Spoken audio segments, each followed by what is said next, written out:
Hey everyone, Jim Morrison here. I had an awesome opportunity to talk at a marketing all hands meeting this month at Auth0 and give a lightning talk on how to overcome imposter syndrome. And I feel like the talk brings a lot of value. You know, we've all struggled with imposter syndrome at some point or another, I feel like. And it's something that can be a reoccurring issue as well in many of our careers and lives. So I thought I'd share a little bit of what I found out during crafting this lightning talk. You know, have you ever felt that nervous feeling when starting a new position at a company? In fact, when you look around, when you're sitting at a round table with coworkers or your compadres, you look around, you get this rush, this nervous feeling of like, what am I doing here? I'm a fraud. There's no way I should be sitting with everyone here, collaborating on a like-minded idea. Well, it's actually called imposter syndrome. And the International Journal of Behavior Science says 70% of us either have or will feel it at some point in our lives. In fact, imposter syndrome doesn't even discriminate and affects both men and women. It goes even as far as affecting friends and family, not just in their work lives, but in their personal lives and social gatherings and in relationships. And can be really just hard to handle, and you can get plagued with negative feelings and negative thoughts that are like, I'm a fraud, or I'm lucky to be here, and how did I luck and find my way into this situation, and that feeling of just unworthiness. And nobody should feel that way. And the fact of the matter is, you can overcome this feeling. Imposter syndrome is a tough thing to deal with, but I got 4 tips here to help you out in that process. Number 1 is pinpoint what makes you feel this way. If you take the time to reflect and see when are you feeling that feeling of crisis of confidence, that moment of what am I doing here? You can easily pinpoint it, whether it be a new task or a new challenge that you're faced in your work life or personal life. And that's a big part of it. Like, once you narrow down where that is, you can start formulating a plan to attack that and move forward.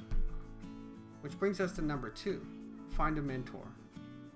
If you can find a mentor that emulates the success in this point of weakness for you, it gives you an opportunity to work with someone and build a rapport and try to emulate the success they've shown and import it into where you're feeling that weakness at.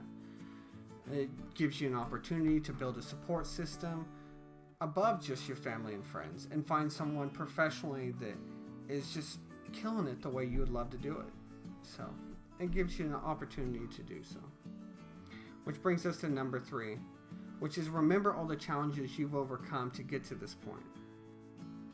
Now, I have no doubt that it hasn't been an easy road for you. We all have personal challenges or hurdles that we have to overcome to get to this point.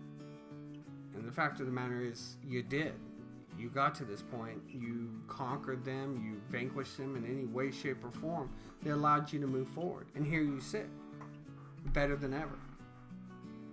And if we reflect back on those moments, it's easy to see where those were times of crisis of confidence, and we rose above it. We conquered it. Who's to say we can't do that now? Who says that we can't do that moving forward in any fashion when we're faced with a hurdle? So it's remembering those victories, which brings us to number 4, rising to the occasion.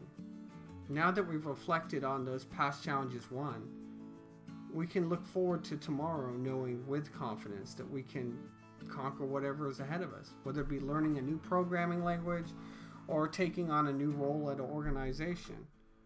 It's just a moment in time that we can easily conquer, just as we've done in the past. It's spending the time and effort and the newfound support system we built through mentors and friends and family that can elevate us to a whole new level. If we need help, we have to ask for help, and it's okay to ask for help. No one can know everything, but you have to move forward.